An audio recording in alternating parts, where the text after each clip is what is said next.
Hello hello mic check. Hello hello mic check. Hello hello mic check.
Good morning everyone. तो कल हमने आपको विधि द्वारा स्थापित प्रक्रिया बताया था और आज हम आपको बताएंगे कि विधि द्वारा स्थापित प्रक्रिया और विधि की उचित प्रक्रिया में बेसिक डिफरेंस क्या है। तो पहले मैं आपको बता दूं कि विधि द्वारा स्थापित प्रक्रिया जो बच्चों कल हमने आपको बताया था, और देखो विधि द्वारा स्थापित प्रक्रिया जब भी रहेगी तो याद रखना यहाँ पर न्यायपालिका की शक्तियाँ बढ़ेंगी। विधि द्वारा स्थापित प्रक्रिया जब भी रहेगी तो यहाँ पर विधायिका की शक्ति बढ़ेगी, क्योंकि विधि स्थापित करने काम किसका है? संसद का। और न्यायालय बस केवल ये देखेगा किसी व्यक्ति को विधि के हिसाब से वो प्रक्रिया से बंदी बनाया गया है नहीं। अब आप न्यायालय ये नहीं पूछ सकता कि विधि की प्रक्रिया ठीक है गलत है, कि विधि की प्रक्रिया ऐसी होनी चाहिए। न्यायालय इस पर कोई टिप्पणी नहीं कर सकता।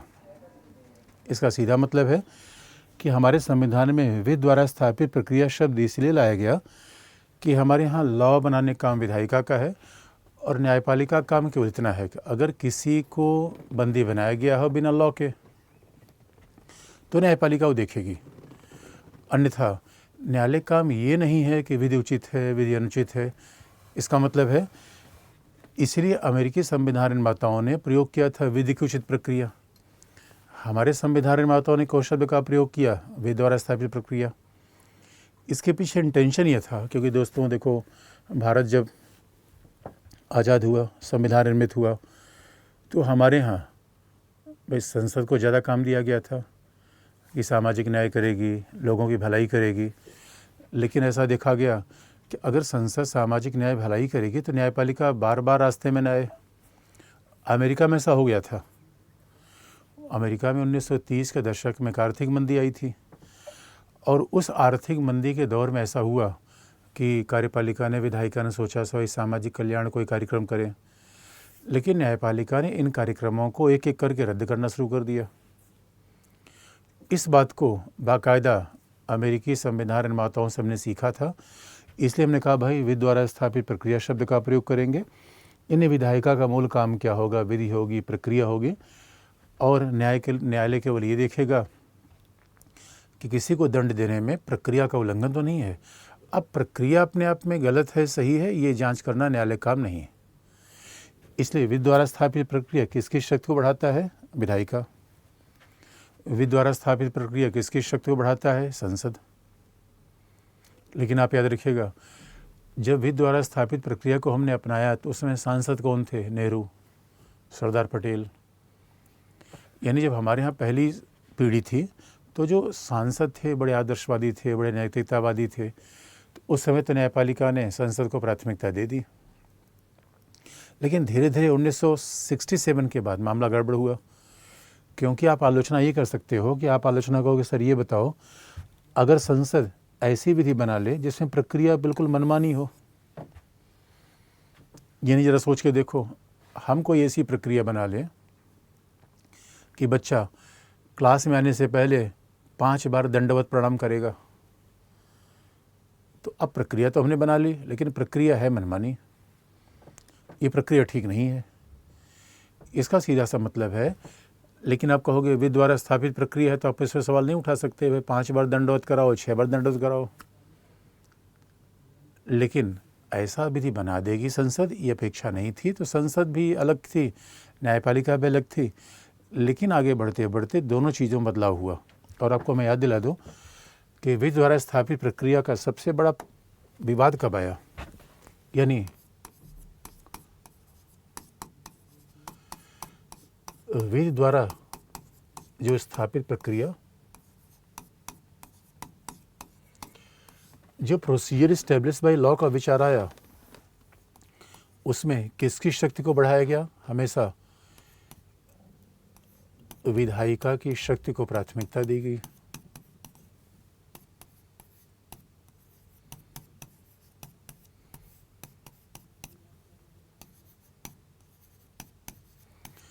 इसमें हमने विधायिका की शक्ति को प्राथमिक माना, पहली बात। अब पहला तो गोपालन केस में विधि द्वारा स्थापित प्रक्रिया का पहला प्रयोग क्या किया? गोपालन केस में विधि द्वारा स्थापित प्रक्रिया का पहला मामला आया गोपालनवाद।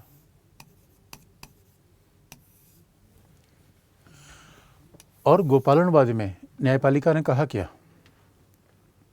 गोपालनवाद में न्यायपालिका ने कहा क्या कि पहला, अनुच्छेद 19 और 21 एक दूसरे से अलग हैं। पहली बात, गोपालनवाद में न्यायपालिका ने कहा कि अनुच्छेद 19 और 21 एक दूसरे से अलग है। दूसरी बात न्यायपालिका ने कही कि विधि द्वारा स्थापित प्रक्रिया में स्वाभाविक रूप में विधायिका को प्राथमिकता है, क्योंकि गोपालन को बंद किया गया था बच्चों निवारक नज़रबंदी कानून में, जो हम अनुच्छेद 22 में देखते हैं। बात को ध्यान रखना, निवारक नज़रबंदी। अच्छा, नज़रबंदी का सवाल यहाँ नज़रों से नहीं है। नज़रबंदी का मतलब है हिरासत में रखना।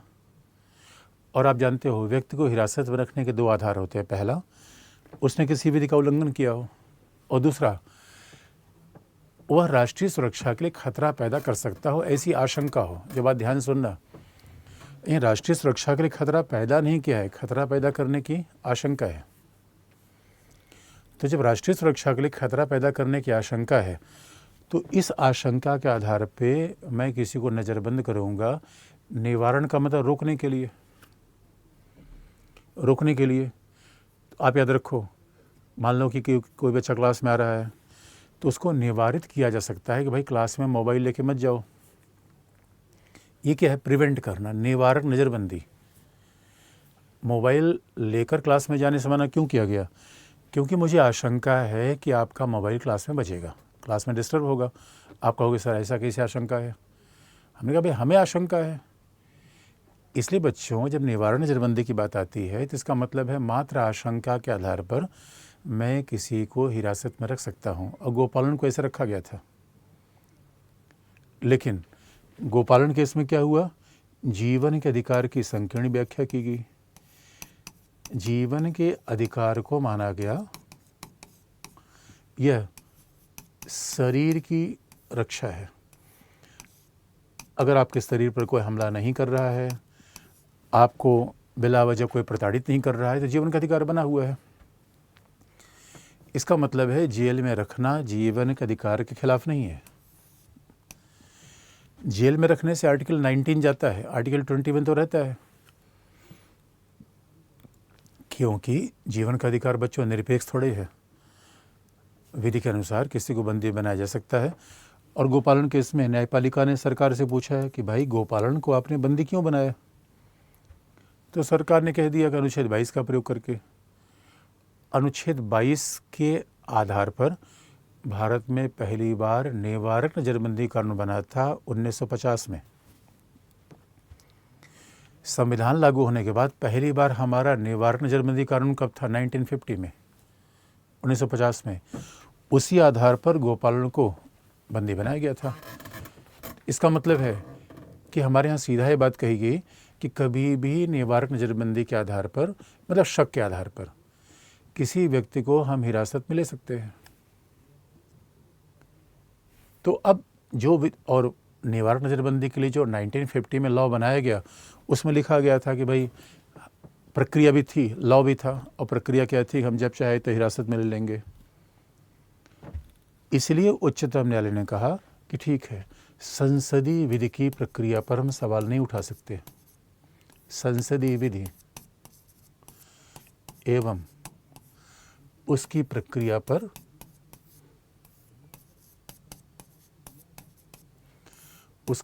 पर सवाल उठाना हमारा काम नहीं है।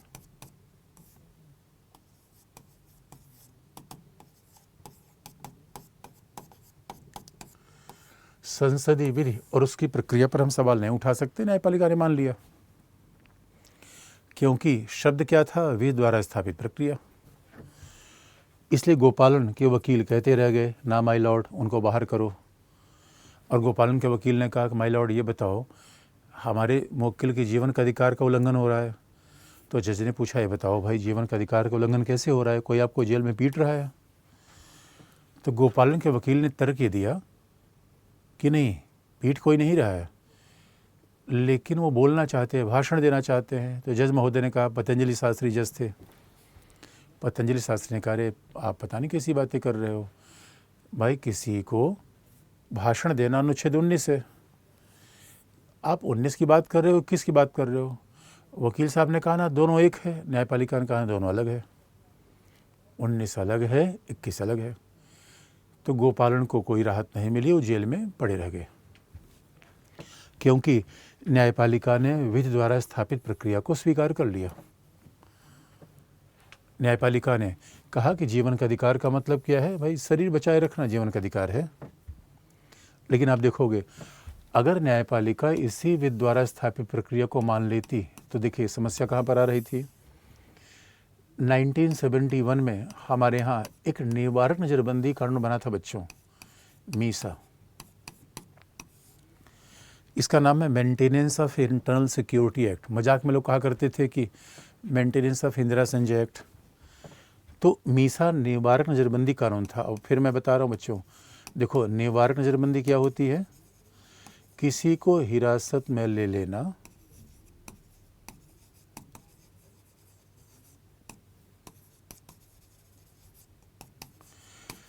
निवारक नज़रबंदी का मतलब होता है किसी को हिरासत में ले लेना मात्र शक के आधार पे।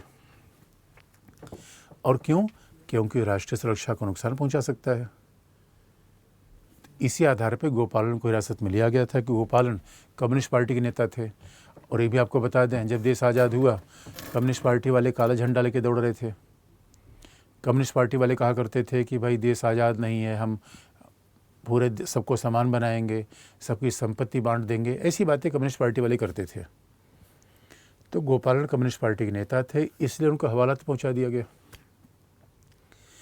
71 ही वो समय था जब भारत में राष्ट्रीय आपातकाल था, पाकिस्तान ने हमला किया था। तो जब ये कानून बना था तो ये भी निवारक नज़रबंदी का ही कानून था। इसमें तमाम लोग जेल के पीछे ठूंस दिए गए। अब मीसा का बड़ा दुरुपयोग किया गया 1975 के बाद। राष्ट्रीय आपातकाल लगा था 71 में, दूसरा लग गया 75 में। तो 75 में जब राष्ट्रीय आपातकाल लगा तो उसमें तो सारे विपक्षी नेता जेल में बंद हो गए। अब अगर जरा सोच के देखिए, इस घटना को देखिए, अब मीसा अगर संसद के द्वारा बनाया गया कानून है और न्यायपालिका ये कहेगी कि भाई संसद द्वारा कानून बनाया गया है, हम आपके अधिकार रक्षा नहीं कर सकते। और आपातकाल के समय सरकार ने क्या किया, फंडामेंटल राइट सस्पेंड कर दिया। तो उसमें बड़ा ऐतिहासिक मौका हुआ था जब आपातकाल के समय फंडामेंटल राइट सस्पेंड किया गया था। तो 1976 में एक मामला आया था, एडीएम जबलपुर।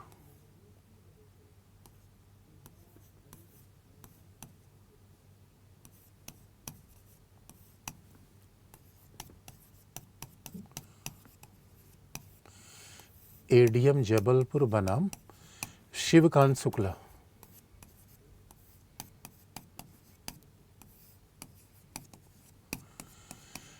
एडीएम जबलपुर बनाम शिवकांत शुक्ला केस आया था, जिसको लोकप्रिय रूप में कहा जाता था हैबियस कॉर्पस केस, बंदी प्रत्यक्षीकरण केस। हैबियस कॉर्पस शब्द का उल्लेख आर्टिकल 32 में है। हैबियस कॉर्पस का मतलब संवैधानिक उपचार का एक तरीका है हैबियस कॉर्पस। तो ये आपातकाल का समय था, सारे विपक्षी नेता जेल में थे और आपातकाल के समय सारे फंडामेंटल राइट सस्पेंड कर दिए गए थे। अब जरा सोच के देख लो, अब सारे फंडामेंटल राइट सस्पेंड कर दिए गए थे तो संविधान निर्माताओं ने विधायिका को ज़्यादा शक्ति क्यों दी थी? बच्चों, संविधान निर्माताओं ने विधायिका को ज़्यादा शक्ति दी थी कि सामाजिक न्याय हो सके। अब संविधान निर्माताओं ने ये थोड़ी सोचा था कि विधायिका लोगों की जान ही छीन लेगी, लोगों के जीवन पर खतरा पैदा कर देगी। जरा एसी का रिमोट थोड़ा सा, लोगों की जान पर खतरा पैदा कर देगी, ऐसा तो विधायिका नहीं सोचा था। अब सवाल है, डेमोक्रेटिक बॉडी है, पॉलिटिकल बॉडी है, अगर वो ऐसा काम करेगी तो अपने लिए बड़ा खतरा था। इसलिए बच्चों परिस्थितियां बदल गई थी और ADM Jabalpur versus Shivkant Shukla case में तो ऐसा हुआ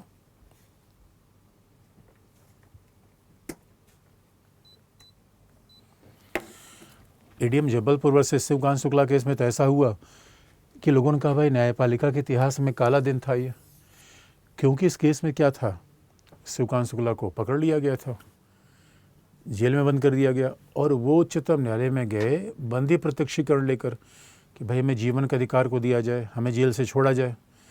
उच्चतम न्यायालय ने हाथ खड़े कर दिए। उच्चतम न्यायालय ने कहा क्योंकि आपातकाल है और विधि बनाकर आपातकाल को निलंबित कर दिया गया है, इसलिए हम कुछ नहीं कर सकते। अब बच्चों बड़ा मामला होगा। यानी न्यायपालिका ने ADM Jabalpur versus Shivkant Shukla case में व्यक्ति के जीवन का अधिकार क्यों नहीं बचा पाई? क्योंकि विधि द्वारा स्थापित प्रक्रिया को मान लिया। अब अगर न्यायपालिका भी जीवन का अधिकार को नहीं बचा पाएगी बच्चों, तो किस बात का लोकतंत्र हमारे यहाँ? इस पे बड़ा बात हुई, लोगों ने कहा न्यायपालिका के इतिहास का काला दिन है ये। तो आप याद रखो, इस वजह से न्यायपालिका के दृष्टिकोण में बदलाव हुआ। यानी आर्टिकल 21 की व्याख्या अगर 78 से बदलनी शुरू हुई तो इसके पीछे ये परिस्थितियाँ बहुत महत्वपूर्ण थी, क्योंकि हम आपको बार बार याद दिलाते हैं भाई संविधान जीवन दस्तावेज है। संविधान कोई कागज़ का टुकड़ा नहीं बच्चों। संविधान परिस्थितियों के हिसाब से बदलेगा। और 75 में जब आपातकाल घोषित हुआ था तो इसका संविधान पर बड़ा प्रभाव था, न्यायाधीशों पर भी। तो आप जानते हो अभी भी मामला कई बार आ जाता है, लोग कहते हैं भाई न्यायपालिका को तो काम दिया गया है। इसीलिए आप देखोगे इस कॉन्टेक्स्ट में, आप देखो एडीएम जबलपुर शिवकांत शुक्ला केस में इसका ये लोकप्रिय नाम था, हैबियस कॉर्पस केस क्या था, इसका लोकप्रिय नाम था। किसी भी केस के दो नाम होते हैं, एक तो मीडिया और पत्रकार आगे बढ़ाते हैं, दूसरा उच्चतम न्यायालय का रजिस्ट्रार लिखता है। तो जो उच्चतम न्यायालय का रजिस्ट्रार, जैसे आपके भी नाम होते वही स्कूल का नाम पता चला महेश है और घर का नाम चिंटू है, तो वैसे ही उच्चतम न्यायालय के साथ होता है कि ये घर वाला नाम है, बुलाने का नाम है। जो ऑफिशियल नाम उसका था वो एडीएम जबलपुर वर्सेस शिवकांत शुक्ला ही था। इसलिए आप देखोगे बच्चों, मामला तो न्यायपालिका का दृष्टिकोण अचानक चेंज हो गया मानेका गांधी केस में। और याद रखना, मानेका गांधी जिसको हम मेनका, सामान्यतः बच्चे समझते हैं मेनका। बच्चों देखो, मानेका गांधी पंजाब से थी और हिंदी भाषी क्षेत्र का उच्चारण पंजाबी भाषा में फ़र्क होता है। और उस समय मिस इंडिया भी थी और ख़ास तौर पर आप संजय गांधी की पत्नी थी, आज भी है, वरुण गांधी की माँ है। तो मानेका गांधी उस समय मैगजीन चलाती थी। आप जानते हो आपातकाल के समय 77 में 78 आता है, 77 के पहले 77 में जनता पार्टी सरकार आ गई, इंदिरा गांधी चुनाव हार गई। तो इस परिस्थिति में न्यायालय के दृष्टिकोण भी बदले। तो बच्चों, जब 78 का मामला आया तो न्यायपालिका का मामला क्या था, उसके पहले ये भी बता दें कि मानेका गांधी एक मैगजीन चलाती थी, सूर्या। उस मैगजीन में एक फ़ोटो छाप दिया और उस मैगजीन में फ़ोटो थी जगजीवन राम के बेटे, जगजीवन राम के बेटे की। और जगजीवन राम सोच रहे थे प्रधानमंत्री बन जाएंगे, लेकिन बेटे ने पिता के पूरे भविष्य को चौपट कर दिया। और उस मैगजीन में जगजीवन राम के बेटे को महिला के साथ दिखाया गया था और बड़ा उसकी बदनामी हो गई। जगजीवन राम के पॉलिटिकल करियर को ख़त्म करने में उस मैगजीन की बड़ी भूमिका थी। तो मानेका गांधी केस का मामला क्या था? मानेका गांधी केस में हुआ क्या कि देखो दोस्तों, हमारे यहाँ हर काम लॉ से होता है। तो हमारे यहाँ अगर किसी को विदेश जाना है तो पासपोर्ट चाहिए। अगर किसी व्यक्ति को विदेश जाना है तो उसके पास क्या होना चाहिए? पासपोर्ट। यानी पासपोर्ट हमारे देश की नागरिकता की एक पहचान है कि विदेशों में कोई जाएगा तो पासपोर्ट लेके जाएगा। इसका मतलब ये होता है कि अगर किसी को विदेश जाने से रोकना है, यानी अगर आप एयरपोर्ट पे जाएंगे तो पहले अगर कहीं इंग्लैंड जा रहे हैं, जर्मनी जा रहे हैं, तो दो चीज़ें चाहिए। पहला तो आप ये बताइए कि आप किस देश के नागरिक हैं, और दूसरा जिस देश में जा रहे हैं क्या उसकी परमिशन है। तो जो वो देश परमिशन देता है उसे कहा जाता है वीज़ा। और जब हम पासपोर्ट देते हैं तो क्या कहलाता है? पासपोर्ट अधिनियम 1967। अब पासपोर्ट अधिनियम बन गया, ये 1967 में अधिनियम बना। और इसमें लिखा क्या था आप जानते हैं? जब विधि कोई बनती है इसके दो एलिमेंट होते हैं, विधि का मूल तत्व या विधि का उद्देश्य। विधि का मूल तत्व क्या है? विधि का उद्देश्य। तो विधि का उद्देश्य का मतलब है कि भारतीय नागरिकों को पासपोर्ट दिया जाए। कोई भारतीय नागरिक है वो पासपोर्ट के लिए अप्लाई कर सकता है, लेकिन अगर सरकार चाहेगी तो इस पासपोर्ट को जब्त कर सकती है। यानी पासपोर्ट को लेने और जब्त करने की प्रक्रिया भी इसी एक्ट में है।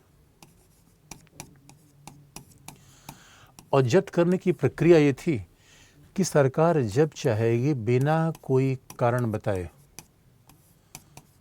पासपोर्ट जब्त कर सकती है।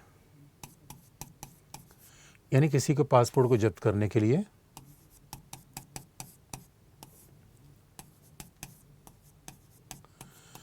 बिना कोई कारण बताए पासपोर्ट जब्त किया जा सकता है। ये अधिनियम की प्रक्रिया है।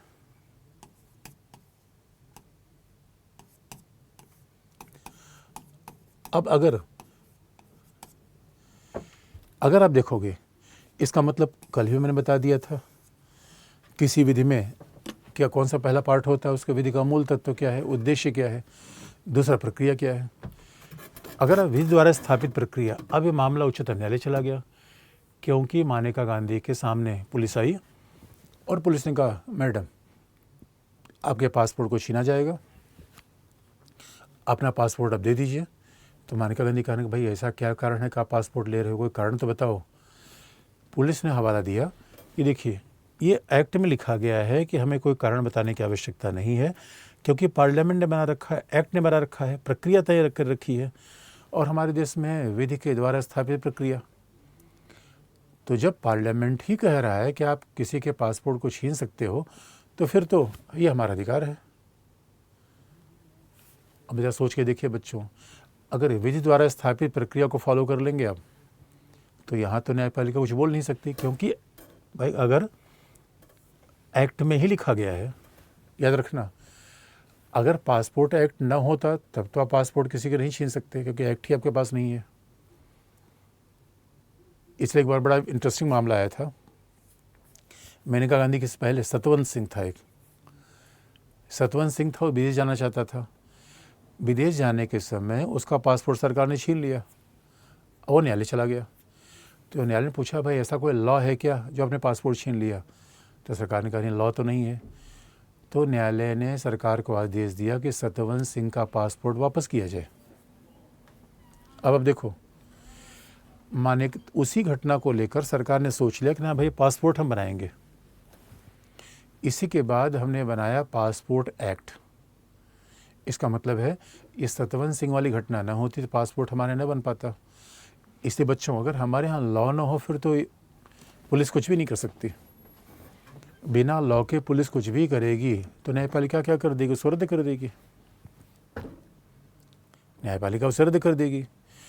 इसीलिए जैसे ही न्यायपालिका में मामला गया, क्योंकि पुलिस ने पासपोर्ट छीन लिया, तो ये मामला गया मानेका गांधी वाद में। उच्चतम न्यायालय ने इसकी सुनवाई की और उस समय जरा सोच के देखो, उच्चतम न्यायालय की इसमें सुनवाई करने वाले 7 जज थे। लेकिन बच्चों 7 जज थे, जब उच्चतम न्यायालय में कुल जज थे 14। तो आज के कॉन्टेक्स्ट में देखो तो इस आज के कॉन्टेक्स्ट में समझ लो ये 17 न्यायाधीशों की बेंच थी। आज उच्चतम न्यायालय में कुल न्यायाधीश है 34। तो 7 न्यायाधीश से आप कल्पना मत करो, जरा सोच के देखो कुल न्यायाधीशों संख्या कितनी थी उस समय? 14 में 7 थे।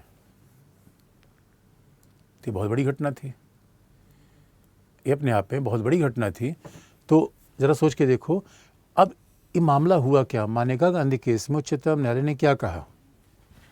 तो अब जरा हम देख लें कि मानेका गांधी केस में उच्चतम न्यायालय ने क्या कहा और क्यों ये बहुत लैंडमार्क है। क्यों? मानेका गांधी केस में न्यायालय ने क्या कहा? पहली बात कि संसद, अब पासपोर्ट अधिनियम संसद ने बनाया था, प्रक्रिया संसद ने तय की थी। तो न्यायपालिका ने कहा देखिए संसद को विधि बनाने का अधिकार है,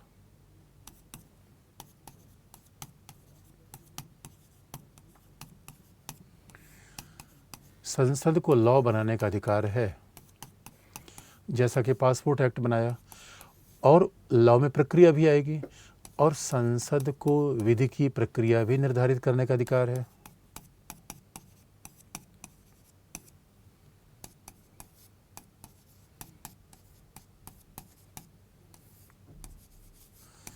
संसद को विधि की प्रक्रिया भी निर्धारित करने का अधिकार है।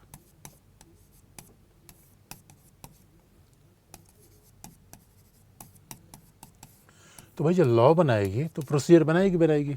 पासपोर्ट एक्ट में संसद ने विधि बना दी या प्रक्रिया बना दी, और अगर इस विधि और विधि द्वारा स्थापित प्रक्रिया यही थी, अगर संसद ने स्थापित करने का मतलब बना दिया, रख दिया, विधि द्वारा स्थापित प्रक्रिया,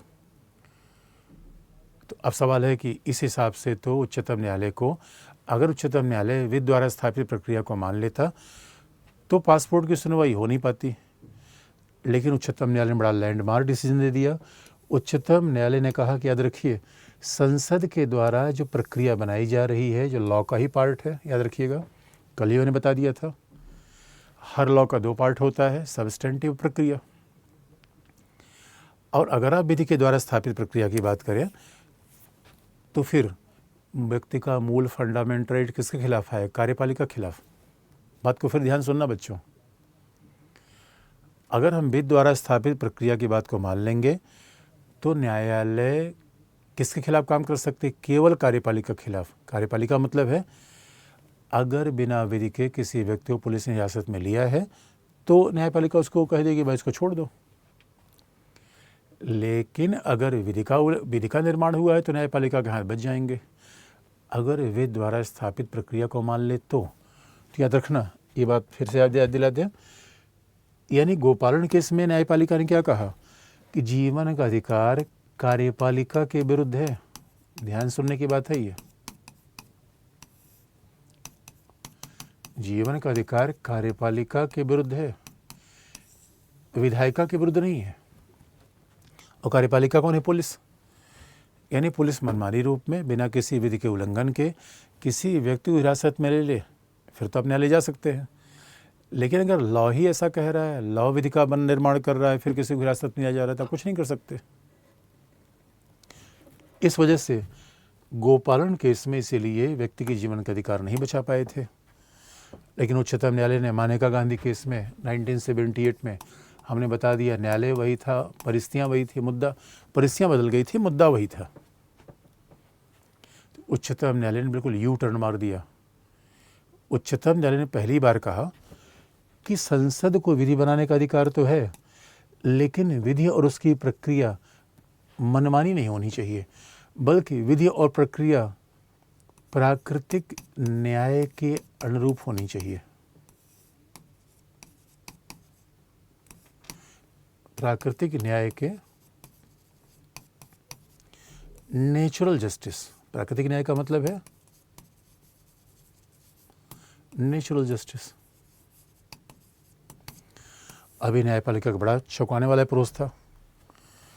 न्यायपालिका ने पहली बार कह दिया कि भाई जो आप प्रक्रिया बना रहे हो ठीक है, लेकिन नेचुरल जस्टिस के हिसाब से होना चाहिए। तो न्यायपालिका से पूछा गया नेचुरल जस्टिस कहाँ लिखा गया है? न्यायपालिका ने कहीं लिखा थोड़ी गया है, भावना है, भावना है। याद रखना बच्चों, अगर आपको ये बात याद होगी तो न्यायपालिका ने संविधान की व्याख्या के लिए परिवर्तन किया था 73 में, केशवानंद भारतीवाद।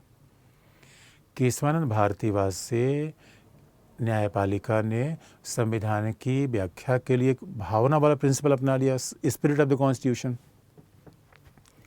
संविधान की भावना। अब जब संविधान की भावना वाला विचार अपना लिया तो याद रखिए यहाँ पर अब एक बड़ा चेंज आना शुरू हो गया।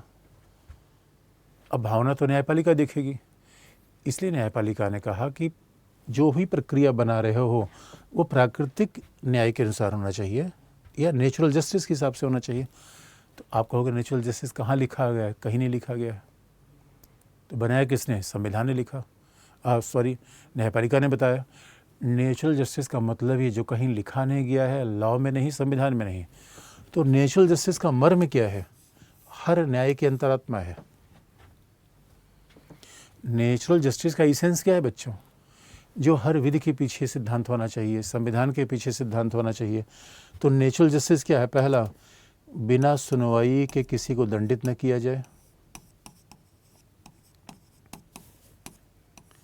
बिना सुनवाई के दंड नहीं होना चाहिए।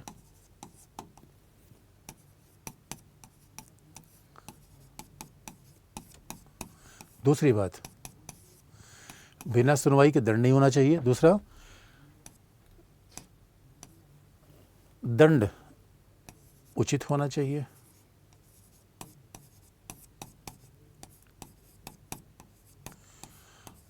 और कोई व्यक्ति स्वयं अपने मामलों में न्यायाधीश नहीं हो सकता।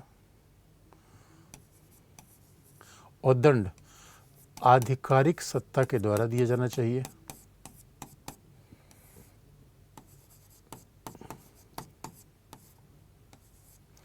दंड आधिकारिक व्यक्ति प्रदान करेगा।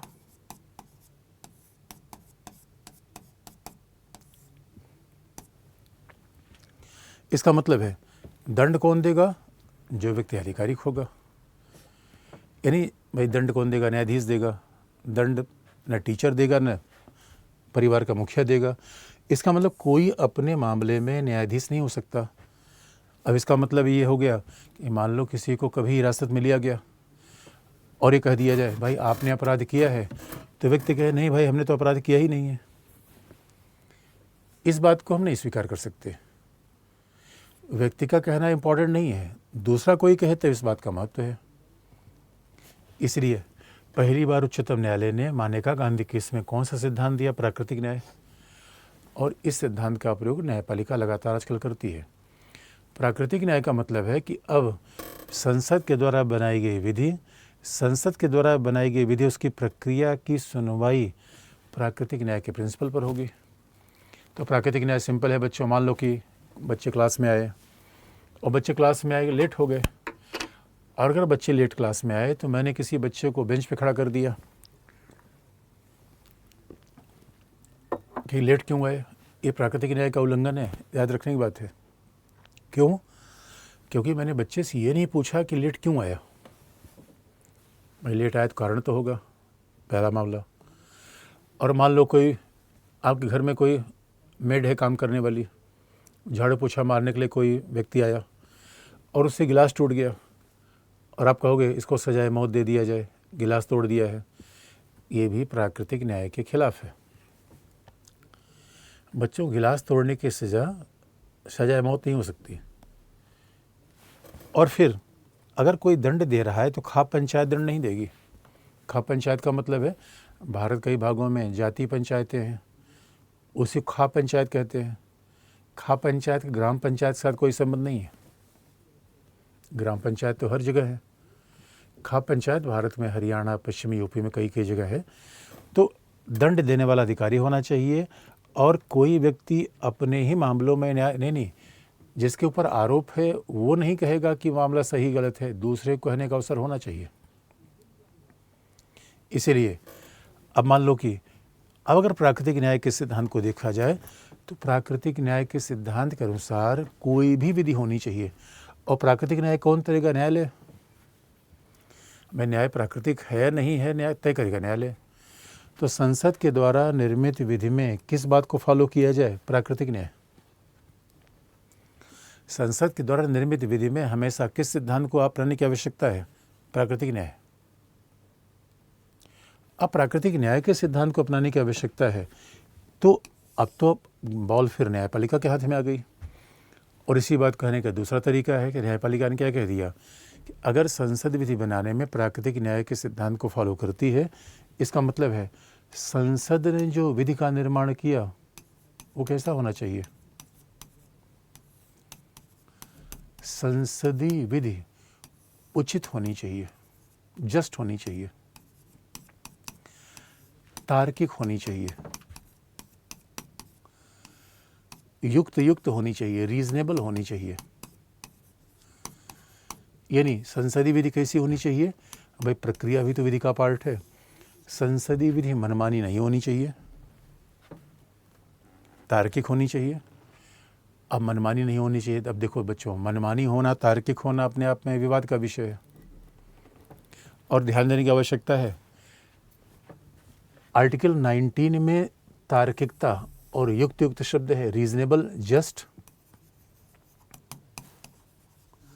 रीजनेबल होनी चाहिए और कैसा होना चाहिए, और आर्बिट्री नहीं होनी चाहिए, यानी रेशनल, जस्ट और रीजनेबल, REASONABLE, जस्ट, रीजनेबल। और कैसा होना चाहिए, मनमानी नहीं। अब सवाल है कौन मनमानी है कौन मनमानी नहीं, बड़ा विवाद का विषय है बच्चों। अब हो सकता है कि किसी खेलने वाले बच्चों घर वाले कहे तो बहुत मनमानी है, हो सकता है बाद में बहुत बड़ा क्रिकेटर बन जाए।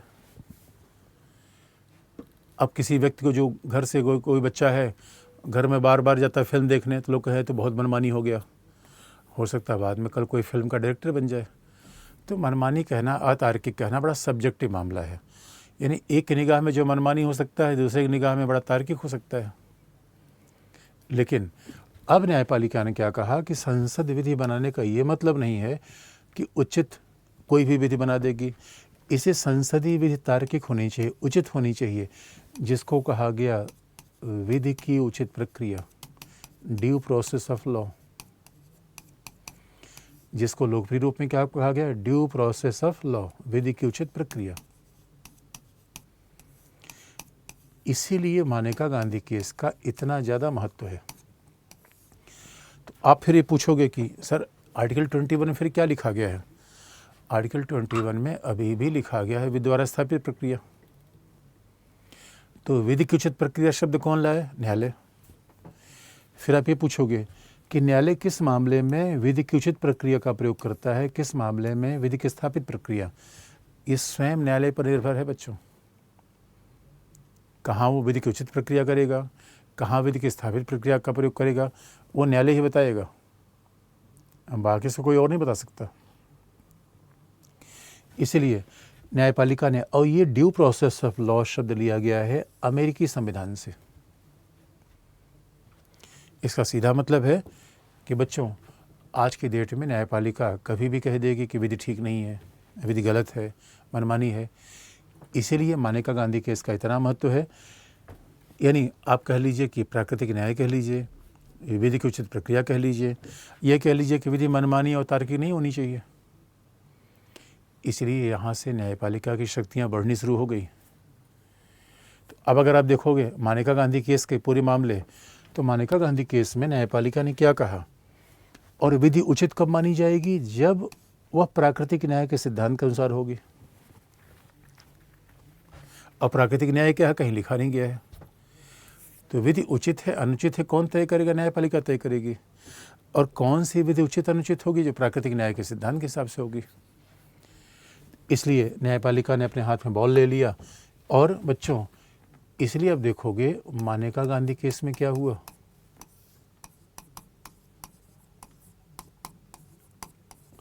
पहली बात, विधि द्वारा स्थापित प्रक्रिया को कैसे चेंज कर दिया गया?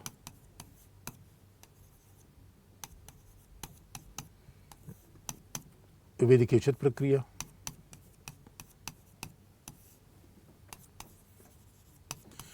अमेरिकी संविधान का शब्द है।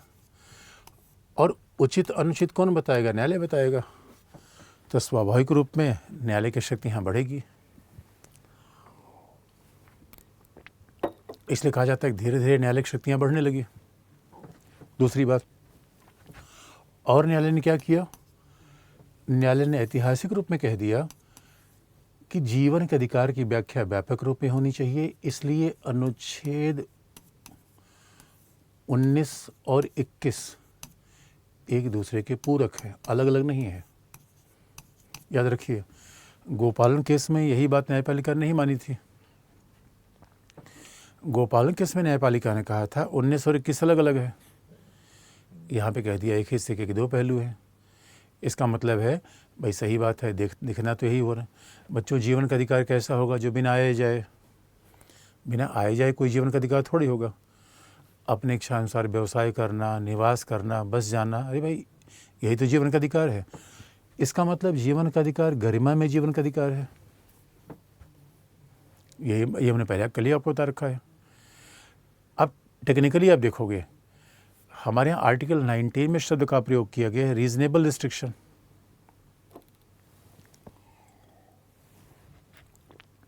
आर्टिकल 21 में रीजनेबल की बात नहीं है।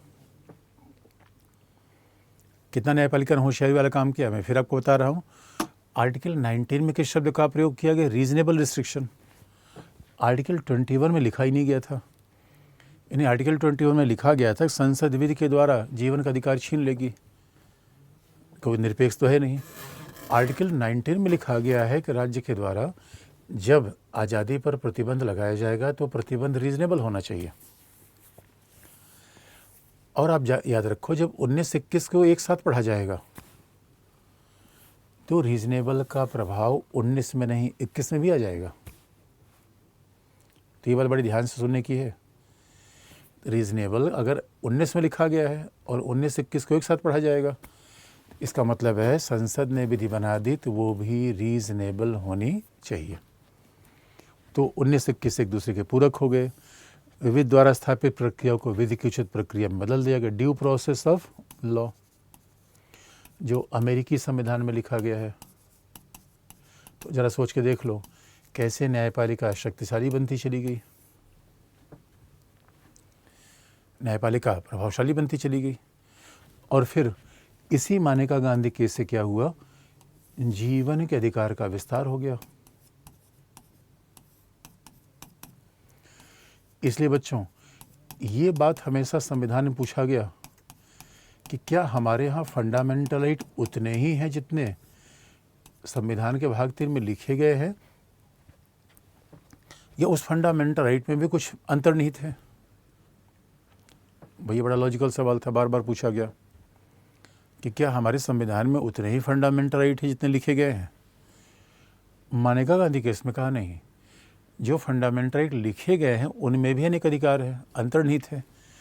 इसलिए अब देखोगे हमारे संविधान में केवल 2 शब्द है, जीवन और दैहिक स्वतंत्रता का अधिकार। अब इसी 2 शब्द को कितना बढ़ा दिया गया? हमारे संविधान में 2 ही शब्द हैं, जीवन और दैहिक स्वतंत्रता का अधिकार। अब आप देखोगे मानेका गांधी केस से जो सिलसिला शुरू हुआ वो आज तक चल रहा है। तो अब क्या हो गया? अब जरा देखो कैसे आर्टिकल 21 आगे बढ़ा। इसलिए मानेका गांधी केस ने एक लैंडमार्क बात कह दी कि 21 में भी तमाम चीज़ें अंतर्निहित है। अब वही बात है, भावना देखने की बात है। अब संविधान की जब हम भावना देखेंगे तो उसका विस्तार हो जाएगा। इसलिए बच्चों, अब जीवन के अधिकार में क्या आ गया? आजीविका का अधिकार, यौन शोषण के खिलाफ अधिकार। जीवन के अधिकार में क्या अधिकार आ गया? पर्यावरण के खिलाफ अधिकार। अब आर्टिकल 21 का दायरा बिल्कुल बढ़ने लगा। तो जीवन के अधिकार में पर्यावरण प्रदूषण न होना, ये भी जीवन का अधिकार है। आजीविका, ये भी जीवन का अधिकार है। न्यूनतम अनिवार्य शिक्षा, ये भी जीवन का अधिकार है। तो ये सारा, और उसके बाद जो मामला आया पुट्टास्वामी निजता, ये भी जीवन का अधिकार है। प्राइवेसी जीवन का अधिकार है। उसके बाद ध्यान रखना है विदेश यात्रा, भारत के किसी भी क्षेत्र में यात्रा करना है, ये आर्टिकल 19 में है। विदेश यात्रा कहाँ? आर्टिकल 21 में। और उसमें तो बड़ा एक मामला था, जीवन का अधिकारों कैसे विस्तार हुआ बच्चों।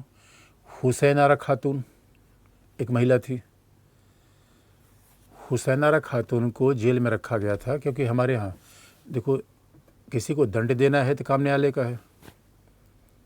पुलिस किसी को आरोप लगा सकती है, पुलिस दंडित नहीं कर सकती है, न्यायाधीश दंड करेगा।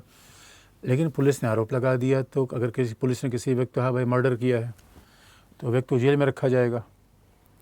अब न्यायपालिका में आएगा वो व्यक्ति सुनवाई के लिए। अब न्यायपालिका तय करेगा कि क्या व्यक्ति अपराधी है या नहीं है। लेकिन न्यायपालिका ये तय करते करते 1 साल, 2 साल, 3 साल, 10 साल लगा देती है। इसे हुसैन आरा खातून एक महिला थी जो बिहार में एक जेल में बंद थी और वो 10 साल से बंद थी। न्यायाधीश महोदय ये नहीं बता पा रहे थे कि क्या वो दोषी है या नहीं है, क्योंकि सुनवाई पूरी हो नहीं पा रही थी। लेकिन जिस आरोप में उसे बंदी बनाया गया था उसकी कुल सज़ा ही 5 साल थी। अगर सोच के देखिए, यानी अगर न्यायालय उसको दंड भी दे देता तो उसको सज़ा तो 5 साल मिलनी थी। और वो 10 साल जेल में रह गई थी। क्यों?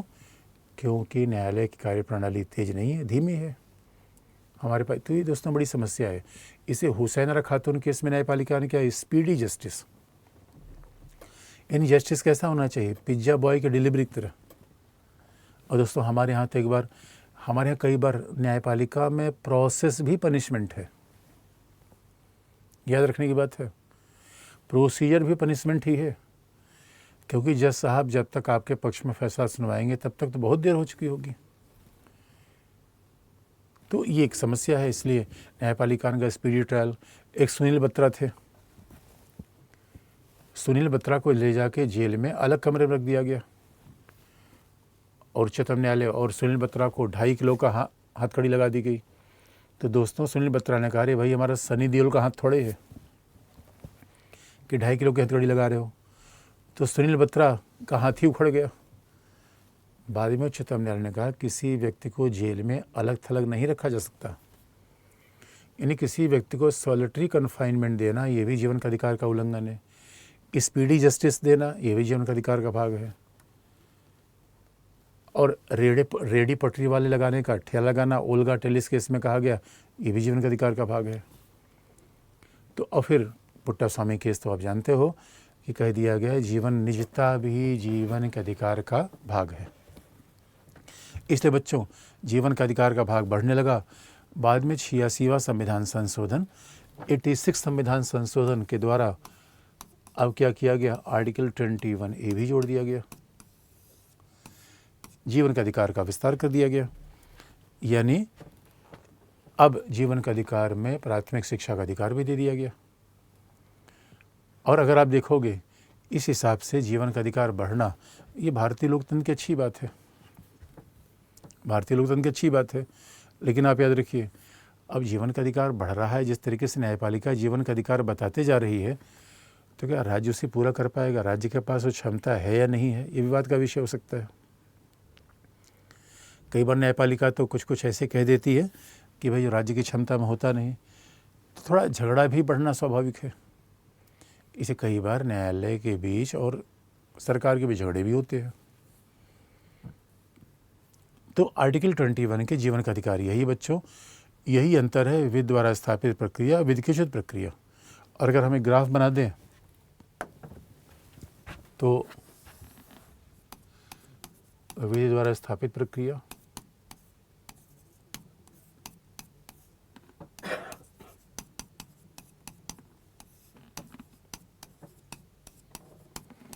और विधि की उचित प्रक्रिया।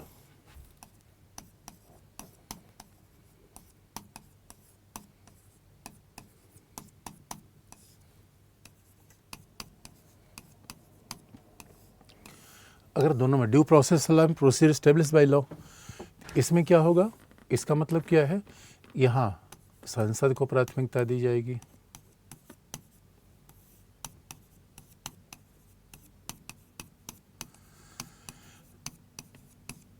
और यहाँ किसको प्राथमिकता दी जाएगी, न्यायालय को।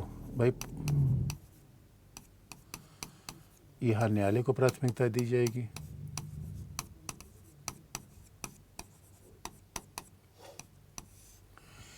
यहाँ संसद को प्राथमिकता दी जाएगी। विधि की उचित प्रक्रिया में किसको प्राथमिकता दी जाएगी, न्यायालय को। तो अंतर स्वाभाविक रूप में हो गया। यानी यहाँ विधायिका की शक्ति बढ़ेगी, यहाँ न्यायालय की शक्ति बढ़ेगी। दूसरी बात, अगर विधि द्वारा स्थापित प्रक्रिया होगा तो जीवन का अधिकार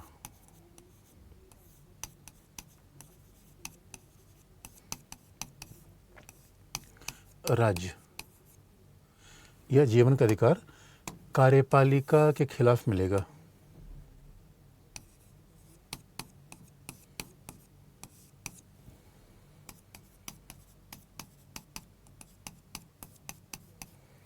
जीवन का अधिकार कार्यपालिका के विरुद्ध प्राप्त होगा।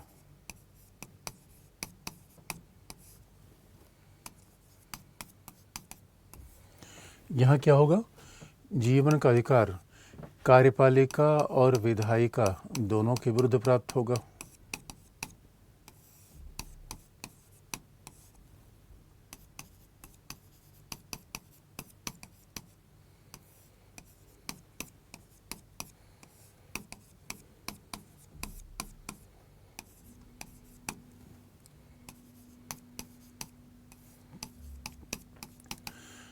तो अब तो यहाँ जीवन का अधिकार यानी कार्य विधायिका के विरुद्ध क्यों? क्योंकि जीवन का अधिकार संसदीय विधि से भी सीमित नहीं किया जा सकता।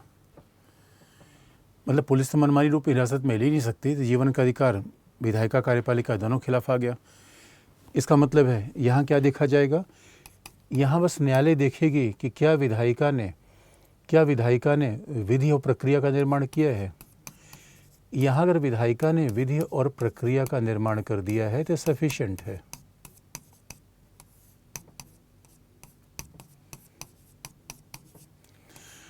लेकिन यहाँ पे क्या होनी चाहिए? विधि और प्रक्रिया उचित होनी चाहिए। केवल विधि बना देना पर्याप्त नहीं है। क्यों? कैसा होना चाहिए? विधि और प्रक्रिया उचित, विधि एवं प्रक्रिया होनी चाहिए।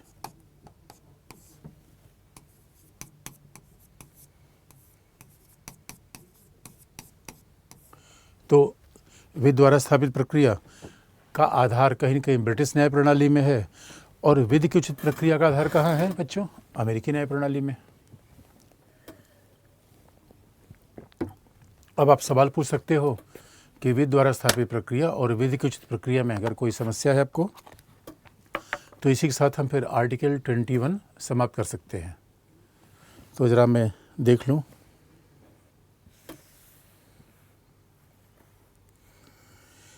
कि अच्छा, किसी बताए युक्त का मतलब है बच्चों रीज़नेबल। युक्त का मतलब क्या है? रीज़नेबल। आपकी बुक की PDF मिल सकती है क्या? अरे यार, PDF बुक नहीं है मेरे बच्चों, देख लो ऑनलाइन में अगर होगा तो मुझे नहीं पता है। सर हुसैन आरा केस रिपीट कर दी। अरे हुसैन आरा मेरे बच्चों, बस सिंपल सी बात थी। हुसैन आरा एक महिला थी जो जेल में बंद थी, और जिस आरोप में बंद थी उसमें उसको 5 साल की सज़ा थी, लेकिन वो जेल में 10 साल रह गई, इसलिए कि जज महोदय अपना फैसला नहीं सुना पाए। क्योंकि हमारे यहाँ जेल में इतनी भीड़ है बच्चों, भीड़ हमारे यहाँ केवल रेलवे स्टेशन पर नहीं है, जेल में इतनी भीड़ है और समय भी कम है। तो अब ये बड़ा इंटरेस्टिंग पार्ट होता है, किसी को दोषी निर्दोष बताने में एक लंबा समय लग जाता है। और हुसैन आरा के मामले को एक पत्रकार लाई थी, कपिला हिंगोरानी, इंडियन एक्सप्रेस की पत्रकार थी, इसने मामला उजागर किया। उसने कहा कि भाई एक महिला ऐसा जेल में है जो अपने जितने दंड हो सकता था उससे ज़्यादा जेल में पड़ी हुई है। यही मामला था बच्चों। किसी बच्चे का एक बार मोटा दोबारा बता दीजिए। अरे मेरे बच्चे देख लो, अभी तुम्हारे सामने सब मैंने बता दिया। अच्छा, मोटा दोबारा का मतलब है कि अरे भाई देखो, पूरी यात्रा कहाँ हुई? गोपालन केस से लेके मानेका गांधी केस तक। तो मानेका गांधी केस तक आते आते जीवन के अधिकार का विस्तार हो गया, 19 से केस एक दूसरे के पूरक हो गए। और गोपालन केस में क्या था? जीवन के अधिकार की संकीर्ण व्याख्या थी, विधि द्वारा स्थापित प्रक्रिया थी।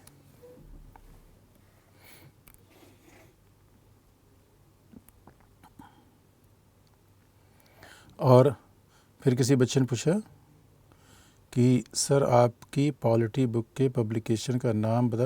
अरे ओरियन ब्लैक स्वान है बच्चे। अरे यूट्यूब पे आप गूगल पे टाइप करोगे, नाम लिख के अपने आप आ जाएगा। सर हादियावाद क्या था? अरे हर वाद देखो, हर वाद याद करने की आवश्यकता नहीं है, जो लैंडमार्क होते वह वाद। अदरवाइज हादिया सिंपल सी थी, महिला थी, लड़की थी, और हादिया ने क्या किया था? किसी शादी कर ली थी, उसके पेरेंट्स उसके खिलाफ थे, तो पेरेंट्स ने कहा शादी रोकना चाहते थे, और हादिया उच्चतम न्यायालय चली गई। तो हादिया ने बात कह दिया कि क्यों? उच्चतम न्यायालय ने कहा कि भाई हादिया चूँकि बालिग है इसलिए उसे अपनी पसंद की शादी करने का अधिकार है, जीवन का अधिकार का भाग है।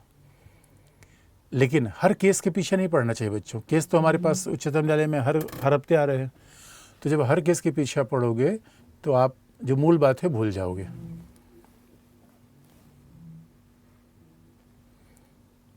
किसी बच्चन का लिखा दीजिए। अरे मेरे बच्चों देखो, जैसे ऑफलाइन वाली क्लास में आऊँगा मैं लिखा दूंगा, जल्दी हो जाएगा। अभी देखो, अब ऑनलाइन में बताओ मैं कैसे लिखाऊंगा? बच्चे सामने रहते नहीं, मुझे कैसे पता कौन लिख रहा है कौन नहीं लिख रहा है? तो थोड़ा सा अभी ऑनलाइन में रुक जाओ, तो मैं बाद में लिखा दूंगा। किसी बच्चे ने पूछा स्पीडी ट्रायल क्या होता है? ओह माय गॉड, अरे मेरे बच्चे, स्पीडी ट्रायल का मतलब क्या होता है? न्यायपालिका रोज रोज मामले की सुनवाई करे, जज साहब के सामने रोज मामला सुना जाए। यही ट्रायल क्या होता है? कोर्ट में होता है। ट्रायल का मतलब है सरकार कहेगी अब अमुक व्यक्ति दोषी है और वो कहेगा मैं निर्दोष हूँ, तो ये बाकायदे ये अपने पक्ष में सबूत रखेगा, अपने पक्ष में सबूत रखेगा, इसी को कहते हैं ट्रायल। लेकिन वो ट्रायल स्पीडी कैसे होगा, जल्दी कैसे होगा? यानी रोज़ रोज़ की सुनवाई होनी। तो हमारे यहाँ जानते हो, जब कभी न्यायपालिका जाओगे तो पता चला आज की डेट मिली, उसके बाद अगली डेट मिली 6 महीने बाद की। और जब न्यायालय में गए तो एक बार न्यायालय में गए, पता चला जज नहीं है, दूसरी बार वकील नहीं है, तीसरी बार आपका विपक्षी वकील नहीं है, सब है तो न्यायालय में हड़ताल हो गया। इसलिए मेरे बच्चों, कोर्ट में जाना इतना आसान नहीं है। साल साल भर में एक तारीख आ रही है, वो भी सुनवाई नहीं हो पाती। इसी को कहते हैं रोज़ रोज़ सुनवाई किया जाए। इसलिए आपने सुना होगा कि फास्ट ट्रैक कोर्ट बनता है। फास्ट ट्रैक कोर्ट का पर्पज़ है कि मामले की डेली सुनवाई करके उसको तमाम जल्दी से हल किया जाए। कोलकाता मामले में जो देख रहे हो यही है, फास्ट ट्रैक कोर्ट।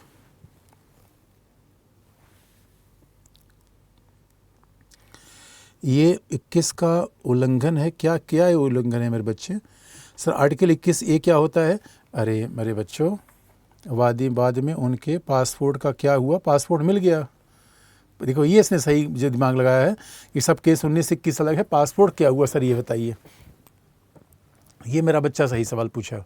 तो पासपोर्ट मेनका गांधी को मिल गया। और आप देखोगे, अरे आर्टिकल 21 क्या है, देख लो आप।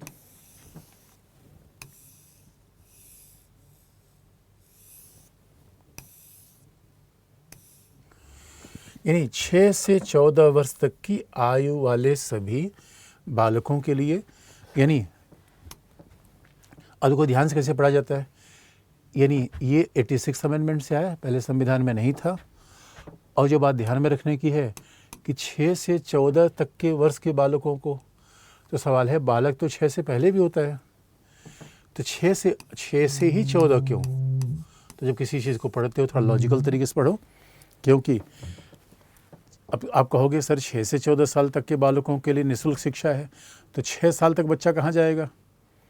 उसके लिए इंतज़ाम करना राज्य का काम है, क्योंकि उसके लिए कहा गया है कि निदेशक तत्व का आर्टिकल 45 है। आर्टिकल 45 में ये बात लिखी गई है कि राज्य का दायित्व है 6 वर्ष तक के बच्चों को शिक्षा और सामान्य कल्याण की सुविधाएं प्रदान करे।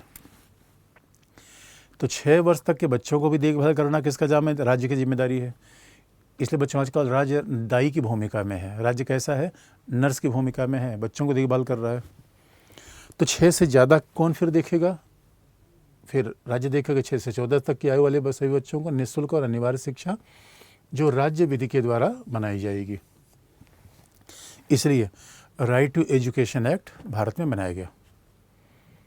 राइट टू एजुकेशन एक्ट बनाया गया, यही आर्टिकल 21A, जो न्यायालय कह ही चुका था।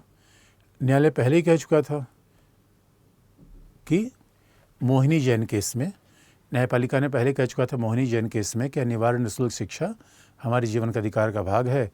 इसी बात को फिर यहाँ पे स्वीकार कर लिया गया, न्यायपालिका ने भी, संविधान ने। तो बच्चों आर्टिकल 21 इतना ही है। अब हम थोड़ा आर्टिकल शुरू करेंगे 22। और किसी बच्चे ने कहा पूरा, तो चिंता मत करो बच्चों। देखो ऑनलाइन क्लास थोड़ा लंबी लेना मुश्किल होता है, क्योंकि ऑनलाइन क्लास अभी थोड़ा थोड़ा चलने दो। उसके बाद हमने कहा ना 1-2 दिन के बाद गौरव सर आपको पास आ जाएंगे। उसके बाद जब ऑफलाइन वाली होगी तब मैं फिर वापस आऊँगा। किसी बच्चे ने पूछा सर पुलिस गिरफ्तार करके हमारे साथ दुर्व्यवहार करती है, वो संविधान में लिखा गया? ना मेरे बच्चे, नहीं लिखा गया है। तो ये नहीं लिखा गया है। अब यही तो बात है मेरे बच्चों। देखो हम कई बार किताबी दुनिया पढ़ते हैं, और अभी किताबी दुनिया पढ़ लो, पावरफुल बन जाओ, उसके बाद नहीं तो फिर ऐसे दुर्व्यवहार होता रहेगा। 86वें संविधान संशोधन द्वारा अच्छा, किसी बच्चे ने पूछ सर पब्लिश हमको सामाजिक जगह पर थप्पड़ मार सकती है क्या? पुलिस? अरे नहीं, पुलिस सामाजिक जगह पर क्या, जेल के अंदर भी थप्पड़ मारने का अधिकार नहीं है। क्योंकि मेरे बच्चों, थप्पड़ मारने का अधिकार कोई पुलिस है, दबंग थोड़े है। अब लेकिन व्यवहार में तो गरिमा में जीवन का अधिकार में सब होता है, लेकिन व्यवहार में आप जानते हो थोड़ा सा किताब और व्यवहार का, जीवन का अधिकार जानवरों को भी दिया गया है क्या? अब देखो आजकल पर्यावरण का ज़माना है, जीवन का अधिकार सच मानो तो कुछ मामलों में जानवर को भी, भाई हमारे एनिमल राइट्स भी है। तो आप बिल्ली की पूंछ पकड़ के घुमा नहीं सकते। अगर आपने बिल्ली को छत से फेंक दिया तो समझ लो मरोगे, कानून का उल्लंघन है। अब जानवरों के लिए फंडामेंटल राइट तो नहीं दिया गया है, लेकिन जानवरों के लिए विधिका है। भाई किसी आप, और कहीं आप अगर कुत्ते को आपने दौड़ा लिया पीटने के लिए, मानेका गांधी की पूरी फोर्स है, अभी भी पेटा है NGO जो काम करता है। लेकिन हमें लगता है अब बात सारी हो गई, और अगला है, अब मेरे बच्चों ज़रा अनुच्छेद 22 देखो। और अनुच्छेद 22 बड़ा ही कमाल का है बच्चों, अनुच्छेद 22 बड़ा कमाल का है। और अनुच्छेद 22 में जो बातें हैं वही बड़ी इंटरेस्टिंग है। तो जरा हम देखें आर्टिकल 22। अच्छा, आर्टिकल 22 को अगर हम देखें तो सही मायने में आर्टिकल 19, 20, 21, 22 एक सब आपस में जुड़े हुए हैं, एक दूसरे के पूरक है। और आर्टिकल 22 की बात देखी जाए तो इसमें दो भाग हैं। एक क्या कहता है, यानी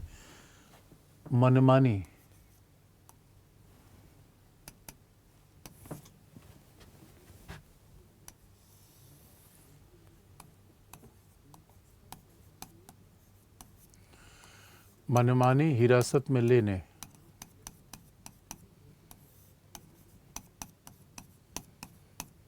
एवं बंदी बनाने के विरुद्ध अधिकार।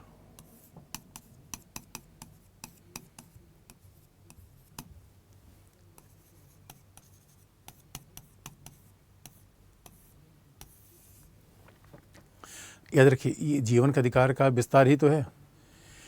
मनमानी हिरासत में लेने और बंदी बनाए जाने के खिलाफ अधिकार, इसका मतलब है किसी को बंदी कब बनाया जा सकता है, जब उसने विधि का उल्लंघन किया हो, और बिना विधि के उल्लंघन के बंदी बना देना ये मनमानी है।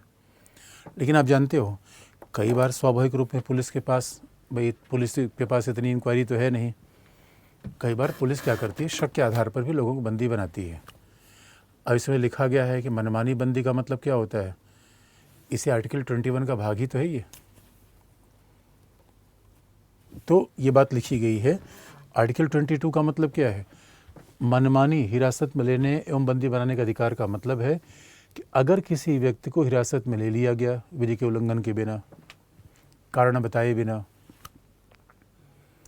विधि के उल्लंघन बिना, कारण बताए बिना, और मजिस्ट्रेट के सामने प्रस्तुत किए बिना, इसे कहा जाएगा मनमानी बंदी बनाना। एग्जाम्पल है, इसका मतलब किसी को बंदी बनाया जाएगा तो उसके आधार क्या है। भाई पुलिस बंदी बनाती है, अब जानते हैं पुलिस लोक व्यवस्था बनाए रखती है, अधिकार हमारा फंडामेंटल राइट देता है, लॉ बनाती है विधायिका। तो अब हम एक चैलेंज तो आता ही है। तो मान लो बच्चों कि अगर मनमानी बंदी बनाने का मतलब क्या है, मनमानी बंदी बनाने का मतलब है कि बिना कारण बताए किसी को हिरासत में लेना।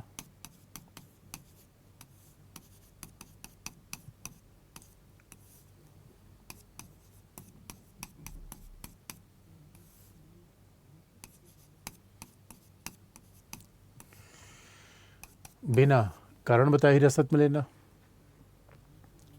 और इतना ही नहीं, बिना न्यायालय के सामने प्रस्तुत किए हुए जेल में बंद रखना। मजिस्ट्रेट की अनुमति के बिना जेल में रखना।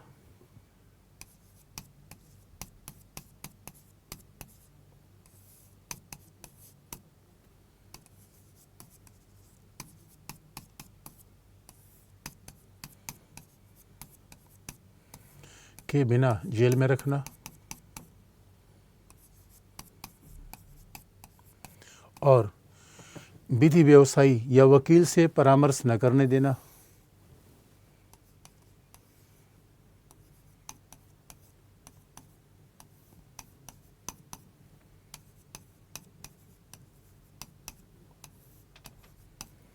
वकील से परामर्श न करने देना, इसे कहा जाएगा मनमानी हिरासत में लेना। इसलिए बच्चों, इन्हीं का उल्टा कर दो तो आर्टिकल 22 हो जाएगा। अगर इन्हीं का उल्टा कर दोगे तो आपके पास आर्टिकल 22 हो जाएगा, क्योंकि आर्टिकल 22 में क्या बात लिखी गई है? यहाँ पे लिखा गया है मनमानी हिरासत में लेने और बंदी बनाने के विरुद्ध अधिकार। इसका मतलब है कि बिना तो मनमानी हिरासत किसके विरुद्ध हमें अधिकार है कि हमें बिना कारण बताए हिरासत में ले लेना। अब बहुत सारे बच्चे कहेंगे सर होता तो ही पुलिस वाले सीधे खोपचे में बैठा लेते हैं, आ जाओ बैठ ले वहाँ पे, तो हमारे जीवन का अधिकार का उल्लंघन है।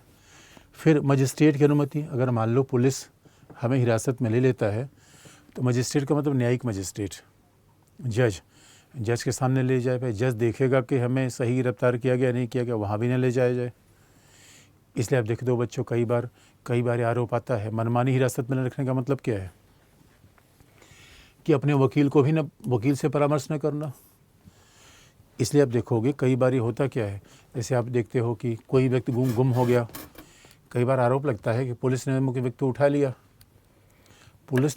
उसके बाद उसका पता ही नहीं चला। तो ये मामले बार बार आते रहते हैं। और कई बार तो पुलिस उठा लेती है, अब पुलिस उठाए तो किसी को हिरासत में लेगी तो पुलिस में एक बाकायदा थाने में एक रजिस्टर होता है, तो थाने को उस रजिस्टर में लिखना पुलिस का काम है। अगर पुलिस किसी को ला रही है, लॉकअप में रख रही है, और अगर उसे उसका नाम और रजिस्ट्रेशन नहीं लिख रही है, इसका मतलब है कि थाने के रिकॉर्ड में किसी व्यक्ति को हिरासत में नहीं रखा गया है। कई बार ऐसा भी होता है। इसे देखो, हमारे यहाँ तो कई बार पुलिस के इनकाउंटर हो जाते हैं, जीप पलट जाती है, संवैधानिक रूप में सब अनुमतिपूर्ण नहीं है। बच्चों, बार बार आपको याद दिला देते हैं, भारत में विधि का शासन है, पुलिस का शासन नहीं है। भाई पुलिस विधि को क्रियान्वित करने के लिए है, न तो विधि बनाने के लिए है और न विधि के उल्लंघन के लिए है। इसलिए हमारा संविधान ये अनुमति देता है। तो अब ये सवाल है कि मान लो विधि बनाकर किसी को मनमानी हिरासत में लिया जाए तो भी तो चैलेंज जाता है। आपने देखा होगा अभी ईडी के मामले में, मनी लॉन्ड्रिंग के मामले में, ईडी के मामले में उच्चतम न्यायालय ने तमाम लोगों को जमानत दे दी। और उच्चतम न्यायालय ने कहा कि अगर आपने विधि का निर्माण किया है तो विधि के निर्माण के मतलब थोड़ी होता है कि आप कुछ भी विधि का निर्माण कर लेंगे।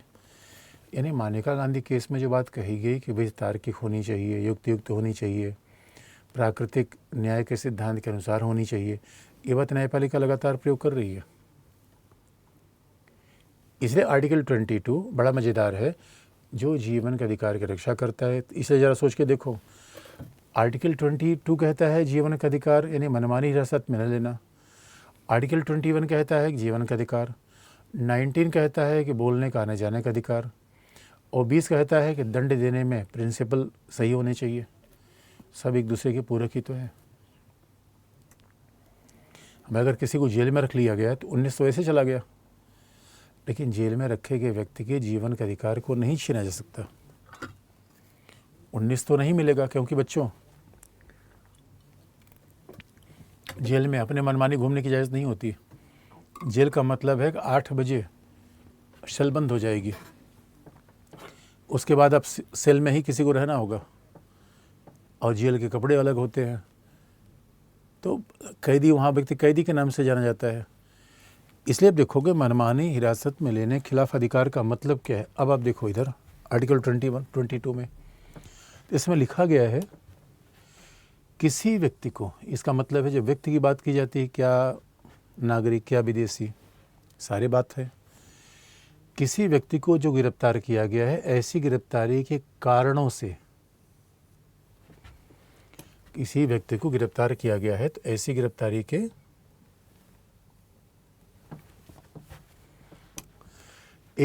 के कारणों से यथाशीघ्र अवगत कराया जाएगा और अपनी रुचि के विधि व्यवसायी से परामर्श करने और प्रतिरक्षा के अधिकार होगा।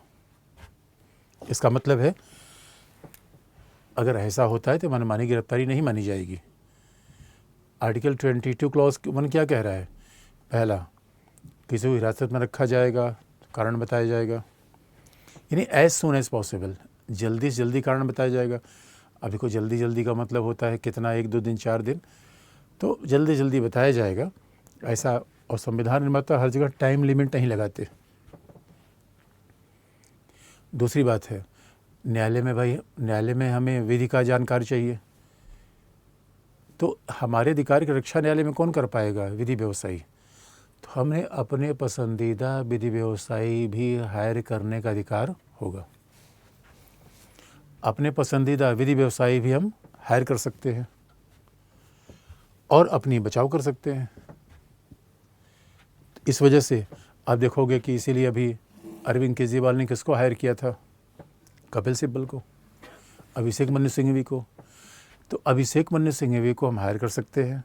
सरकार को कारण बताना पड़ेगा, मैं अपनी रक्षा करूंगा। लेकिन आप कहोगे सर ये बताओ, अब समस्या यहीं आती है बच्चों, रक्षा तो कर लेंगे, विधि व्यवसायी कर लेंगे, लेकिन आपको पता है अभिषेक मनु सिंघवी की एक हियरिंग की जो उनकी फ़ीस है वो लगभग होती है 1 करोड़ रुपए। अब यही लफड़ा है बड़े बच्चों। जीवन का अधिकार बचाने के लिए न्यायालय जा सकते हो, यानी अब जैसे चंचूड़ के पास जाओगे। बात सीधी सी है, अगर मान लो आप ऐसे कहीं खाना पीना खा के मुखर्जी नगर में टहल रहे हो और तुरंत आके पुलिस वाले ने आपको हिरासत में ले लिया, आपका दोस्त गया, उसका कारण बताओ, पुलिस वाले का नहीं बताएंगे। आपने सोचा कि उच्चतम न्यायालय चलते हैं, लेकिन बच्चों को उच्चतम न्यायालय जाना पड़ेगा वकील लेकर, और वकील बड़े महंगे हैं। और वकील जब बड़े महंगे हैं तो कई बार यही समस्या है कि भाई जीवन का अधिकार कैसे मिल पाएगा। ये भारत में दुविधाएं बार बार होती है। इसे बच्चों कई बार कहा भी जाता है यार कि सब किताबी बातें, भारत में थोड़ा सा कई बार ऐसा लगता है कि भाई बिना पैसे के तो यहाँ न्याय भी नहीं मिल पाएगा। लेकिन चिंता करने की बात नहीं है। आजकल न्यायपालिका ने अलग अलग तरीके बना रखे हैं जिससे वो न्याय देती है। आजकल गरीबों को निःशुल्क न्याय का प्रावधान भी है। तो ऐसा दिल तोड़ने की आवश्यकता नहीं है कि सर, क्योंकि सलमान खान ने जब चिंकारा मारा था तो पुलिस ने हिरासत में लिया था, लेकिन आप जानते हैं सलमान खान के पक्ष में वकील कौन था? हरीश साल्वे। तो हरीश साल्वे की फीस भी ऐसी है, हरीश साल्वे को भी फीस ऐसी है। तो पहला पार्ट ये लिखा गया है। उसके बाद क्या लिखा गया है आर्टिकल 20 क्लॉज 22 में कि प्रत्येक व्यक्ति को जो गिरफ्तार किया गया है और कस्टडी में रखा गया है, यानी अरेस्ट करना और कस्टडी में, गिरफ्तार मतलब हिरासत में रखना, कस्टडी। तो कस्टडी हमारी 2 प्रकार की होती है। जब किसी व्यक्ति को अरेस्ट किया जाएगा तो कस्टडी क्या होती है? 2 प्रकार की है। एक तो पुलिस लॉकअप में रखा जाता है, पुलिस लॉकअप में रखा जाएगा जो हर थाने में जेल होती है, एक लॉकअप होता है। दूसरा सेंट्रल जेल होती है, तिहाड़ है। तो सवाल ये है कि प्रत्येक गिरफ्तार किया जाएगा, गिरफ्तारी के स्थान से मजिस्ट्रेट के न्यायालय तक यात्रा के लिए आवश्यक समय को छोड़कर 24 घंटे के भीतर देखो कितनी बड़ी, निकटतम मजिस्ट्रेट के समक्ष पेश किया जाएगा। और किसी व्यक्ति को मजिस्ट्रेट के प्राधिकार के बिना नहीं रखा जाएगा। बच्चों, बड़ी सिंपल सी बात यह है कि आर्टिकल 22 क्लॉज 2 में क्या लिखा गया है?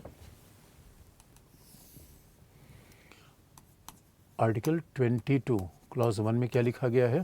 पहला, हर व्यक्ति को गिरफ्तारी कारण जानने का अधिकार होगा।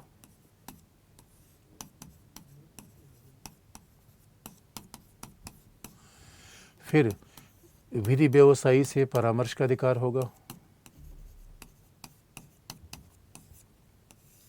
यानी वकील से।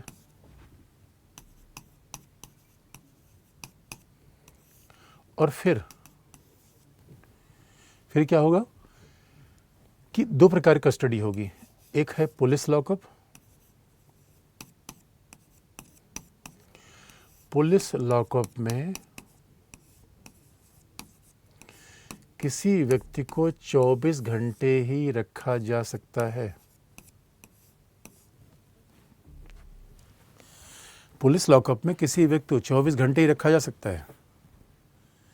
और इतनी बात, निकटतम यानी जहाँ से हिरासत में लिया गया है उसके निकटतम मजिस्ट्रेट, तो कोई व्यक्ति अगर मुखर्जी नगर में हिरासत में लिया गया तो निकटतम मजिस्ट्रेट है 30 हजारी। तो ऐसा नहीं कि मुखर्जी नगर में हिरासत में लेकर आप द्वारका जाओगे, वो दूर है, निकटतम नहीं है।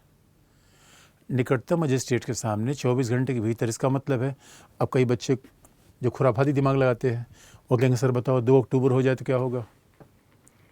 अगर किसी को हिरासत में लिया गया 1 अक्टूबर को, अगले दिन 2 अक्टूबर हो जाए तो 24 घंटे के भीतर कहाँ प्रेजेंट किया जाएगा। तो बच्चों याद रखो, प्रत्येक जनपद में एक सेंट्रल मजिस्ट्रेट होता है जो 24 घंटे यही काम करता है। तो पुलिस उसके घर पे ही उसको ले जाएगी, वो 24/7 इसी काम के लिए अवेलेबल होता है। तो पुलिस बाकायदा उसको ले जाएगी तो वो परमिशन दे देगा। इसे 24 घंटे तक अब पुलिस लॉकअप में रखा जा सकता है, लेकिन उसमें यात्रा का समय शामिल नहीं होगा। तो मान लो मुखर्जी नगर से हम जा रहे हैं 30 हजारी, वो जाम लग गया, 3 घंटे यात्रा में शामिल हो गया, तो 24 + 3 27 घंटे मान लो। और कई बार तो बड़ा इंटरेस्टिंग है दोस्तों, एक बार हुआ था कि गिरफ्तार किया गया आडवाणी को गिरफ्तार किया गया था बाबरी मस्जिद के मामले में।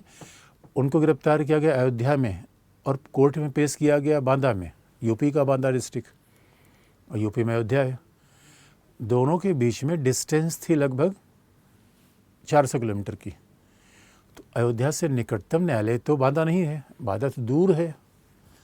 लेकिन आप जानते हो पुलिस के पास तमाम स्टोरी होती है। पुलिस कहती है कि भाई वो लोक व्यवस्था खतरा था, वहाँ हम नहीं जा पाए।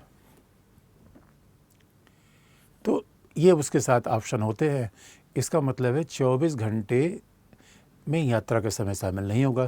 तो आपको सर यात्रा का समय क्या होगा, तो यात्रा का समय तो अगर आप लखनऊ से फैजाबाद से बांदा जाओगे तो उसमें 10 घंटे लग जाएंगे, तो 24 + 10 घंटे 34। तो ये एग्जाम्पल हो जाता है। तो ये कहा गया है। और दूसरी बात है 24 घंटे के बाद व्यक्ति को न्यायिक हिरासत में रखा जाएगा, पुलिस लॉकअप में नहीं। 24 घंटे के बाद व्यक्ति को जुडिशियल कस्टडी में रखा जाएगा। ये क्या है, पुलिस कस्टडी। 24 घंटे तक व्यक्ति को रखा जाएगा। पुलिस लॉकअप का मतलब है 24 घंटे तक व्यक्ति को पुलिस कस्टडी में रखा जाएगा। और 24 घंटे के बाद व्यक्ति को रखा जाएगा न्यायिक हिरासत में, जुडिशियल कस्टडी। तो इसका आधार ये संविधान में नहीं लिखा गया बच्चों।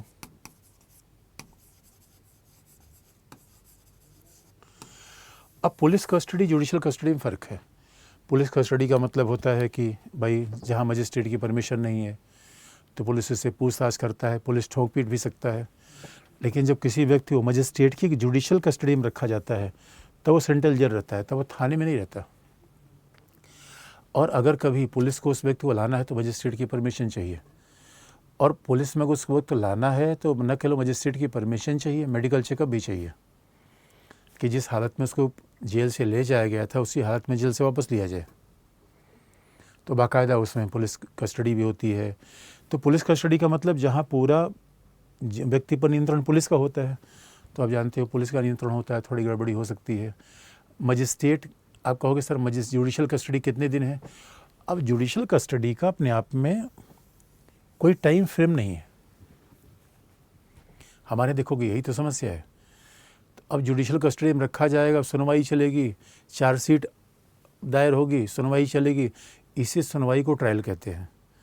इसका मतलब है व्यक्ति को आर्टिकल 22 में इतने अधिकार दिए गए हैं, 22 क्लॉज 1 और 2 में, कि उसको जानने का अधिकार होगा कि हिरासत कारण क्यों लिया गया।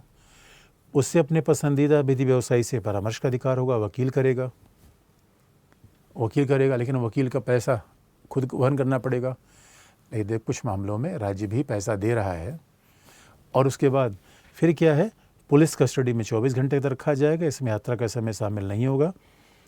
और उसके बाद उसको न्यायिक हिरासत में रखा जा सकता है। तो कई बार आप देखते हो न्यायिक हिरासत 14 दिन तक बढ़ाई जाती है। न्यायिक हिरासत में रखा जाएगा। आपने सुना होगा कि अतीक अहमद की जब हत्या की गई थी तो उसमें न्यायिक हिरासत में था। न्यायिक हिरासत में अगर कोई व्यक्ति है उसकी हत्या हो जाए तो ये बहुत गंभीर मामला है। इसका मतलब है कि फिर राज्य ने उसकी हत्या कर दी। तो भाई पुलिस की जिम्मेदारी उसको बचाना। लेकिन हमारे यहाँ एक गैंगस्टर हो गए हैं, पुलिस भी बेचारी हाथ खड़ी कर देती है। तो बच्चों आज के लिए इतना ही, बाकी को फिर हम अगली क्लास में। तो हमने कहा कि शायद हमारी एक बार देख लेंगे, तो उसके बाद फिर शायद एक क्लास हम और वक्त ले लेंगे। उसके बाद 4 तारीख से गौरव सर की क्लास आपकी रहेगी। तो आज के लिए बच्चों इतना ही। Thank you.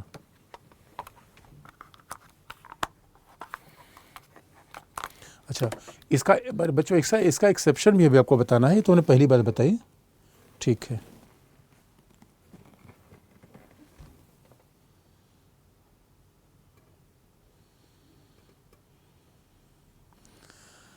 तो ठीक है बच्चों, आज के लिए इतना ही।